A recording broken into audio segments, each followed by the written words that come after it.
हिंगोर जा रिपोर्टर मीर खान मंगने जो किंचर मंगने जा बरादरी जो यूसी बाला सेठार जा जे चेयरमैन खिलाफ एहतजाज गोट बमन जुम्मन मंगने जो जारेवासी कमरदीन मंगने जो सदरदीन मंगने जो कदम मंगने जो हक नवाज मंगने जो बुढ़ल मंगने जो राज अली मंगने जो मीडिया के बुधाओ तो असांजे गोट ममन जुम्मन मंगने जो जेको यूसी बाला सेठार जा में अचे तो जंहिंखे काफ़ी वक्त खां तरक्याती कम न मिलिया आहिनि आख़िर छो ऐं छा लाइ हिननि मज़लूम इंसाननि जे ॻोठ खे गुज़िरियल 3 सालनि खां वठी हिन वक़्त ताईं हर समाजिक कमनि खां महरूम रखियो वियो मज़कूरा यूसी चेयरमैन बाला सेठार जा कंहिं बि क़िस्म जो असांजे मंगणे जा बिरादरी खे को बि रिलीफ न ॾेई असां सां माटेली मां वारो किरदारु अदा करे असांजे जाइज़ समाजी इंसानी हुकूकनि खां महरूम रखियो वियो आहे ख़बर आहे मज़कूरा यूसी बाला सेठार जा जी बजट किथे ऐं कीअं ख़र्च पई थी मज़कूरा ॻोठ काफ़ी समाजी जाइज़ मसइलनि झड़ोक वाटरनि तोड़े सड़कुनि जूं पुलियूं निकासी सिस्टम जो न हुजणु फर्श बंदी रोशनी लाइ स्ट्रीट लाइट जो निज़ाम दुरुस्त न आहे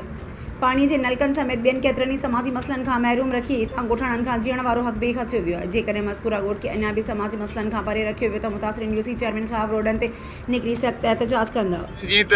ॻोठ किंजर मंगणे जा रहवासी ॻोठ जुम्मन मंगणे जा रहवासी एहतजाज कर रहिया आहिनि अचो त हिन खां पुछूं जो छा मसइलो आहे जी कमरदीन मंगणे जा छा मसइलो आहे बाबा तव्हां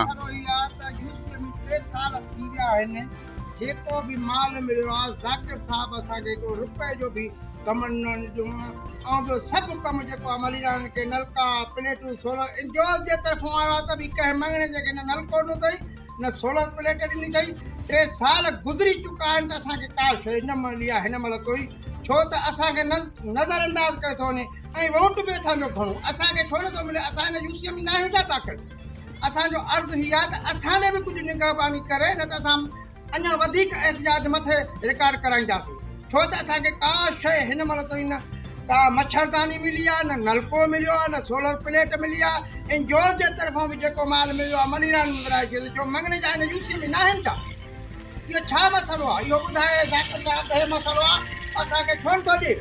सोलर प्लेटूं मिलियूं हर शइ मिली आहे छो नथो नलका बि खपाइजे सोलर प्लेटूं बि खपाइजे इंजोर जे तरफ़ां जेको भी शइ मिली आहे उहा बि खपाए फिटी करे छॾी अथई असांजो अर्ज़ु इहो आहे त असांखे ॾिनो वञे ग़रीब आवाम मंगणे जा न रस्तो न रोड मस मंज़ूर थियो आहे उहो बि